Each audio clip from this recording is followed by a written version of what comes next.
5 సెకన్లలో మీ heart scanning పూర్తి చేసి 640 స్లైస్ సిటీ ఇప్పుడు మీ మెడికవర్ హాస్పిటల్స్ ఫైనాన్షియల్ డిస్ట్రిక్ట్ లో. నమస్తే అమ్మా. నమస్తే అమ్మా. అమ్మ, వేసవికాలంలోకి వచ్చేసాము. సో మన ఆహారపు అలవాట్లని మార్చుకోవాలి తప్పనిసరిగానమ్మా. ఎలాంటి ఆహారం తీసుకోవాలి? శరీరానికి చలువ చేసే ఆహారం తీసుకోవాలి. చాలామందికి చలవ చేయడం అంటే చల్లనివి చలవ చేస్తాయి అనేటటువంటి ఒక భ్రమలో ఉంటారు. అవును, ఐస్ క్రీములు, ఐస్ వాటరు అవి కాదమ్మా. శరీరానికి చలవ చేసే ఆహారాలు వేరుగానే ఉంటాయి. ఎక్కువగా చెమట పట్టి శరీరంలో ఉన్నటువంటి లవణాలన్నీ కోల్పోతాం గనక తప్పనిసరిగా ఉప్పు పులుపు ఎక్కువ ఉన్న పదార్థాలు తీసుకోవాల్సినటువంటి అవసరం ఉంటుంది. ప్రకృతి కూడా మనకు అటువంటివే ఇస్తుంది. మామిడికాయలు వస్తాయి, చక్కగా ఇంకా మామిడి పళ్ళు వస్తాయి, చింత చిగురు వస్తుంది. ఇవన్నీ కూడా శరీరంలో విటమిన్ సి పెంచేవి. విటమిన్ సి పెంచడంతో పాటు శరీరానికి చలువని కలిగించేవి. మామిడికాయ కూడా మంచిది ఆరోగ్యానికి. ఈ ఋతువులో దానికి సంబంధించి తినడం. ఇంకా చైత్రామలకం అని చెప్పి చైత్రమాసం వచ్చేటప్పటికల్లా బాగా పండిన పసుపు రంగులో పండి బంగారు రంగులో ఉండే ఉసిరికాయలు వస్తాయి. ఇవన్నీ కూడా ఆరోగ్యానికి చాలా మంచివి. వీటన్నిటిని స్వీకరించడం చాలా అవసరం. వీలైనంత వరకు మంచినీళ్ళు తాగుతూ ఉండాలి. ఈ మంచినీళ్ళు కూడా ఫ్రిడ్జ్లోవి కాదమ్మా, కుండలో. ఇది రాగి బిందె చాలా శ్రేష్టమని అందరూ ఈ మధ్య రాగి బిందెలు వాడుతున్నారు. వేసంకాలం వచ్చింది, ఇంకా రాగి బిందెలు పక్కన పెట్టి కుండలు తీసుకోవాలి. ఓకే, మట్టి కుండ తీసుకుంటే మట్టి కుండలో ఉన్న నీళ్లు మన శరీరానికి చక్కగా తగినటువంటి ఉష్ణాన్ని కలిగిస్తాయి. అందువల్ల రాగితో కాకుండా మట్టి కుండల్లో ఉన్న నీళ్లు, దాని మీద మట్టి మూకుడు పెట్టడం చాలా ప్రధానం. అది మర్చిపోతూ ఉంటాం మనం. మూత కూడా మట్టి మూకుడే పెడతాం, దాని బదులు వేరే ప్లేట్లు అవి పెడుతూ ఉంటాం. కానీ కాకపోతే తొందరగా ఆ తీసి పెట్టడాల్లో మూకుళ్ళు పడిపోయి చేస్తాం. కానీ అవి తీసుకుంటూ ఉండడం చాలా మంచిది. తర్వాత శరీరానికి వేడి చేసే కాఫీ టీలు వీలైతే మానడం మంచిదమ్మా. చాలామంది మానలేరు, కానీ తగ్గించండి. మానలేనప్పుడు తగ్గించటం ప్రధానం. దాని బదులు వేడివేడిగా ఏమన్నా తాగాలంటే రాగిజావ ఉండనే ఉంది కదా, అంతే. ఇంకా శరీరానికి చలవ చేయాలంటే సబ్జా గింజలు.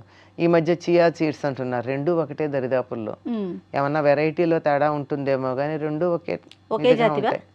ఒకే జాతివిలా ఉన్నాయి. గింజలు అలాగే ఉన్నాయి. ఎవరో చియా సీడ్స్ ఇస్తే చూశాను. అవిను నీళ్లలో వేస్తే సరిగ్గా సబ్జా గింజల్లాగానే ఉబ్బాయి. కనుక ఆ సబ్జా గింజలు వేసినటువంటి నీళ్లు దాంట్లో కొద్దిగా అలాగే తాగడం మనకి ఇబ్బంది అనిపిస్తే ఒక 4 చుక్కల నిమ్మరసం, ఇంకా తక్కువ పించ్ ఆఫ్ సాల్ట్ వేసుకుని తాగినట్టయితే శరీరానికి కావాల్సిన చల్లదనం కలుగుతుంది. లోపల ఉన్నటువంటి జీర్ణకోశంలో ఉన్నటువంటి చెత్తా చెదారం కూడా బయటికి వెళ్ళిపోయేటటువంటి అవకాశం ఉంటుంది. ఇంకా శరీరానికి చలవ చేసేటటువంటిది పుదీనా ఒకటి ఉంది. అలాగే మజ్జిగ. ఇక కాఫీ టీల బదులుగా ఏదన్నా తాగాలనిపిస్తే పల్చని మజ్జిగమ్మ. 1 కప్పు పెరుగుకి 8 కప్పుల నీళ్లు కలిపి బాగా చిలికి, ముందరే చిలకాలి. నీళ్లు పోసాక చిలికితే కుదరదు కనుక పెరుగుని కొంచెం నీళ్లు పోసి చిలికి మొత్తం మీద 8 కప్పుల నీళ్ళు దాకా పోయాలి. అలా పోసి దాంట్లో ఒక నిమ్మాకు కానీ దబ్బాకు కానీ వేసి మంచి వాసన వస్తాయి. దాంట్లో కొంచెం ఉప్పు వేసి, ఈ రోజుల్లో ఇంకొంచెం జీలకర్ర పొడి కూడా వేసుకుంటున్నారు కావాలని. ఇవన్నీ వేసుకుని ఇంకా అందుబాటులో ఉంటే కాస్త నిమ్మరసం పిండుకుని అది కానీ అరగరగా తాగుతూ ఉన్నట్టయితే చాలా మంచిదమ్మా. అందుకే అసలు ఒకప్పుడు ఏమనేవారంటే ఈ మజ్జిగని దాహం అనేవారు. దాహం పుచ్చుకుంటారంటే మంచినీళ్ళు అనుకునేవాళ్ళం మనం, కాదు మజ్జిగనే అర్థం. ఇప్పుడు మన లస్సీలని చిక్కటి మజ్జిగ తాగుతాం. చిక్కటి మజ్జిగ తాగితే అది ఆహారం అవుతుంది, కానీ శరీరంలో చలవ కలిగించేటటువంటి దాహం తీర్చేది కాదు. వీలైతే ఈ మజ్జిగని కూడా ఫ్రిడ్జ్లో పెట్టకుండా కుండలో పెట్టుకుంటే మంచిది. చిన్న చిన్న కుండలు దొరుకుతాయి కదా, ముద్దుగా ఉంటాయి. ఆ కుండల్లో కనుక ఈ మజ్జిగ తయారు చేసి పెట్టుకుని అరగరగా ఎప్పుడు కావాలంటే అప్పుడు ఇవి తాగుతూ ఉండడం మంచిది. వీటన్నిటికన్నా కూడానమ్మా చిన్న పిల్లలకి బాగా ఉండాలి అంటే, పసిపిల్లలైతే చిట్టుడుకు నీళ్ళని ఇచ్చేవారు. అంటే అన్నం ఉడుకుతూ ఉండగా ఉడుకు చిట్టుడుకు అనమాట. ఉడుకు పట్టంగానే ఆ నీళ్ళు తీసి పక్కన పెట్టి దాంట్లో కొద్దిగా ఉప్పు మజ్జిగ చుక్కలో వేసి పిల్లలకి అన్నప్రాసన అయిపోయిన దగ్గర నుంచి 1-2 ఏళ్ళు వచ్చేదాకా ఈ నీళ్లు కాసిన ఇచ్చేవాడు. వాళ్ళు రుచిగా ఉండడానికి అందులో నిమ్మరసం పిండి కానీ మజ్జిగ వేసి కానీ వాళ్ళకి నచ్చేటటువంటిది ఏదో ఒకటి చేసి ఇవ్వడం. కాస్త తినడం వచ్చినటువంటి పిల్లలు కనుకున్నట్టయితే వాళ్ళకి రాత్రి అన్నం దాంట్లో పాలు వేసి తోడు పెట్టి పొద్దున్నే పెట్టేవారు. అన్నంలోనే అంటే తోడు వేసేసి పాలు కలిపేసి అన్నంలో పాలు వేయాలి. అమ్మ అన్నం ఒక కప్పుడు తీసుకున్నామమ్మా, తీసుకుని ఆ కప్పుడు కొంచెం పెద్ద పాత్రలో తీసుకుని కప్పుడు కన్నా ఆ అన్నం నిండేదాకా పాలు పోయాలి. అన్నం నిండేదాకా పాలు పోసి దాంట్లో గోరువెచ్చని పాలు దాంట్లో తోడు కనుక పెట్టినట్టయితే తెల్లవారేటప్పటికి చక్కగా తోడుకుంటుంది, అన్నంతో సహా తోడుకుంటుంది. దాన్ని వీలైతే సూర్యోదయానికన్నా ముందు గనక తిన్నట్టయితేనమ్మా ఇట్లా ఉన్న పిల్లలు ఇట్లా తయారవుతారు. ఓ బలంగా అవుతారు, బలంగా తయారవుతారు. మంచి టోనింగ్ అప్ అంటారే, అవునవును, శరీరంలో ఉన్న కండరాలన్నీ టోనప్ అవుతాయి. వేసవి కాలంలో గనక అలా తిన్నట్టయితే ఎండ దెబ్బ తగలదు, బాగా బలంగా ఉంటారు. ఇంకా మాకు చిన్నతనంలో ఏం చేసేవారంటే వేసవికాలం రాగానే అన్నం కుండల్లో ఉండి కొయ్యతడ్డుతో దాన్ని కలిపి వడ్డించేవాళ్ళు మాకు.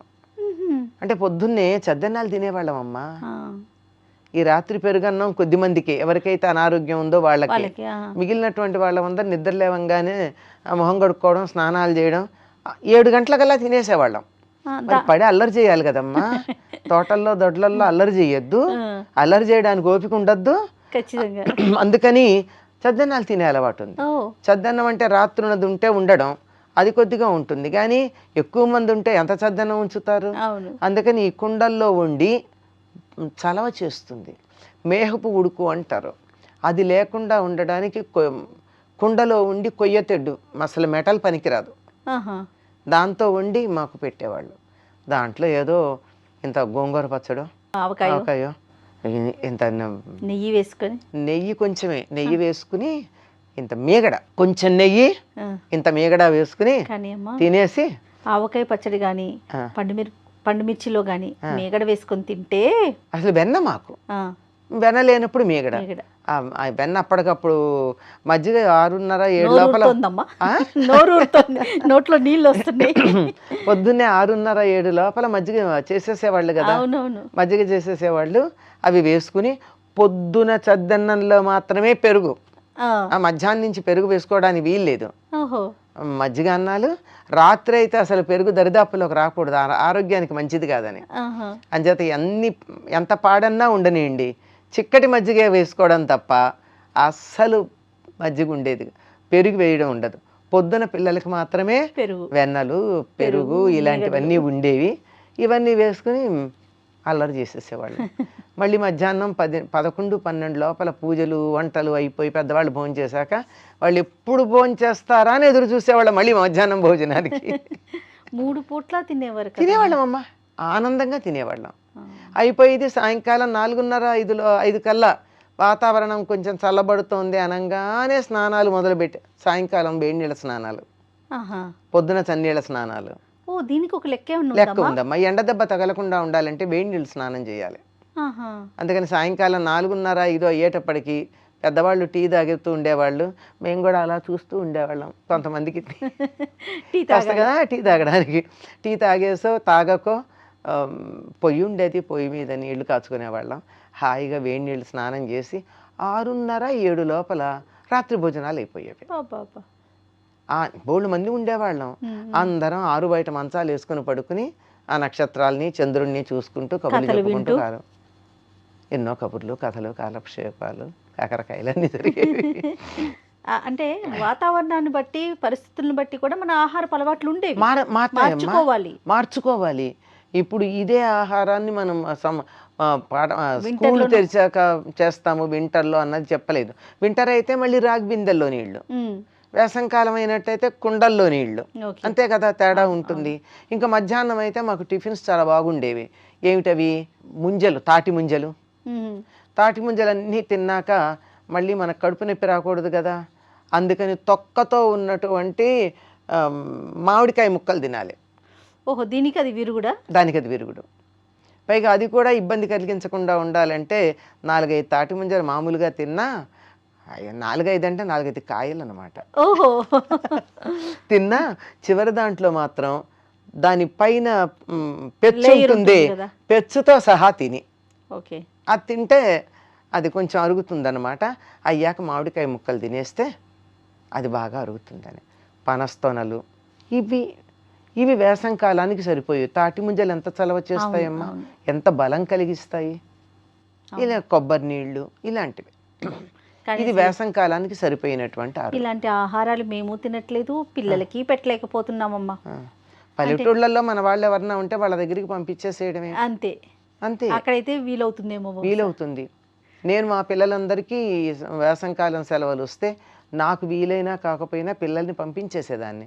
ఎందుకంటే వాళ్ళ పల్లెటూరు, ఆ వాతావరణం, ఆ సీమ చింతకాయలు, ఆ ఈత పళ్ళు, వాటి విలువ తెలియాలి కదా. అవును అవును. అవంటే ఏమిటో తెలియాలి కదా, ఎలా ఉంటాయో తెలియాలి కదా. ఏదో స్పెన్సర్స్లో కొనుక్కున్నవి కాదుగా మనకి. వాటి ఒరిజినల్గా ఎలా ఉంటాయో తెలియాలి కనుక అక్కడికి వెళ్ళి వాళ్ళు బాగానే వాళ్ళ జీవితాలని ఆనందించటానికి మనం కనీసం సౌకర్యం కలిగించాలి, మనం ఇవ్వలేకపోయినా. అవును, రైట్. ఇది చాలా ఆరోగ్యం అమ్మా. ఇవి మజ్జిగ ప్రధానం, పల్చటి మజ్జిగ. సంతోషం అమ్మా. నమస్తే అమ్మా. And for more videos, Please subscribe to iDream. Please subscribe to iDream. Please subscribe iDream. And please subscribe to iDream. For more videos, subscribe to iDream. please like, share and subscribe to the channel. Congratulations, iDream. Subscribe to iDream. Subscribe to iDream. So subscribe to iDream Media. iDream ki iDream team andarki huge congratulations. Please subscribe iDream Media. Please subscribe to iDream. Subscribe iDream. Please subscribe to iDream. iDream అంటే నా కళల channel subscribe చేసుకున్న నోరు తిరుగుతలేదు, మీరైతే గంట గుర్తు కొట్టండి. For more such videos, please subscribe to iDream. Subscribe to iDream. Please subscribe to iDream. Please subscribe iDream Media. Please do subscribe to iDream. Please subscribe to iDream Media. For best entertainment and information, please subscribe iDream. And don't forget to subscribe to iDream.